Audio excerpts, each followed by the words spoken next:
প্রত্যেক গ্রামে দেখবেন কিছু কিছু মানুষ কবর খোঁড়ার কাজ করে, দেখেছেন? কবর টবর খোঁড়ে, কেউ মারা গেলে এই কবর খোঁড়া মানুষ জীবনে দেখেছেন? যে স্কুলের হেডমাস্টার দেখেছেন?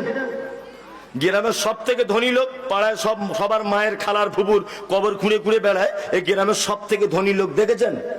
দেখেননি? এই যে আগে বলেছি গরিবরা 500 বছর আগে জান্নাত যাবে, এই দেখুন দেখুন গ্রামের 3-4টে লোক আছে, গ্রামে যেই মারা যাক, মৃত মানুষের লাশ এখনো হসপিটালে, তাদেরকে বলতে হয় না, তারা দেখবেন কোদাল ঝুড়ি নিয়ে কবরের স্থানে পৌঁছে যায়। আছে না?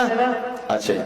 আপনার মায়ের কবর খুঁড়েছে, আপনার বিবির খুঁড়েছে, আপনার বেটার খুঁড়েছে, পাড়া প্রতিবেশীর খুঁড়েছে, আপনারও খুঁড়বে বলে একদম ভালো করে ধার দিয়ে রেখেছে, শুধু মাইকে বললেই হলো।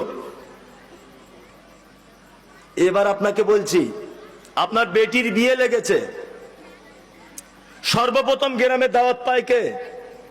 পঞ্চায়েত প্রধান, গ্রামের ধনী লোক, তাই না? এরা আগে আগে দাওয়াত পায়।